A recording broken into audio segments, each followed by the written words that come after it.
Hello সবাইকে, কেমন আছো তোমরা? আশা করছি অনেক অনেক ভালো আছো, আর আমিও কিন্তু অনেক অনেক ভালো আছি। তোমাদের এসআই ফ্যামিলিতে অনেক স্বাগত জানিয়ে ভিডিওটা শুরু করছি।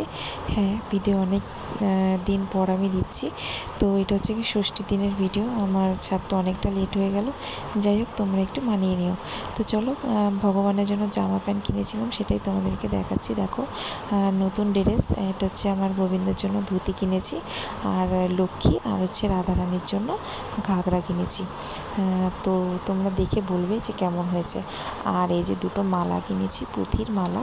একটা হচ্ছে মা লক্ষ্মীকে পরাবো, আর একটা হচ্ছে গোবিন্দর জন্য। আর এই যে মুকুটগুলো না আমার অনেক দিন হয়ে গেছে, সেজন্য মুকুটগুলো পাল্টাবো এবছর। তো দেখো, এই মুকুটগুলো কিনেছি, কেমন হয়েছে বলো। খুব সুন্দর হয়েছে, আমার কাছে খুব ভালো লাগছে। আর একটা হার কিনেছি রাধারানীর জন্য। এত সুন্দর লেগেছে আমার হারটা, কি বলবো বন্ধুরা, ভীষণ পছন্দ হয়েছে। তো ভেবেছিলাম যে মা লক্ষ্মীর জন্য একটা আনলে মনে হয় ভালো হতো। তো সত্যি মালাগুলোর এত দাম, তো আমার কাছে পয়সা সেরকম ছিল না, তো সেই জন্য একটাই এনেছি। বেশ ভালো লেগেছিলো। তো তোমরা দেখতে পারবে আমার রাধারানী যখন এই হার সমস্ত কিছু পরে যখন সাজুগুজু করবে, এত সুন্দর লাগবে দেখতে। তো তোমরা ভিডিওটা স্কিপ না করে দেখতে থাকো। আর হ্যাঁ, আর এই যে কিনেছি দেখো, ছোট্ট তুলসীর একটা মালা। দেখছিলাম যে ভালোই লাগছিল, বাজারে বিক্রি হচ্ছিল। তো আমার একটা আমার গোবিন্দের জন্য একটা নিয়ে এসেছি। তো পরাবো সবটাই, তোমরা সব দেখবে। আর হ্যাঁ, এই যে ভগবানকে পরিষ্কার করার জন্য একটা পীতাম্বরী নিয়ে এসেছি। তো অনেক দিন হয়ে গেছে আমার ভগবানকে পরিষ্কার করা হয় না, খুব নোংরা পড়েছে। তো তাদেরকে একটু পরিষ্কার না করলে হয় বলো তো? সামনে যেহেতু পুজোর সময় আমরা সাজুগুজু করব, ভগবানকে সাজুগুজু না করালে কি চলে, তাই না? তো সেই জন্য ভগবানকে সাজুগুজু করাবো আজকে।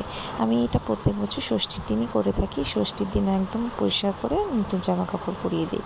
তো আমাদের ঘর পরিষ্কার করব, ভগবানকে পরিষ্কার করব না, সিংহাসন পরিষ্কার করব না, সেটা তো আর হয় না। তো সেই জন্য তো আমার মেয়ে এতটা পারবে না দেখে, তাই মেয়েকে হেল্প করছিলাম। মেয়েই করছিল পুজোটা, তো পরিষ্কারটা না ও পারবে না, যেহেতু এটা অনেক সময় লাগবে। আর যেহেতু আমি প্রত্যেক বছর আমি রাধা গোবিন্দকে পরিষ্কার করি, কিন্তু গেল বছর আমি করতে পারিনি, সেই জন্য এই বছর একটু বেশি নোংরা পড়ে গেছে।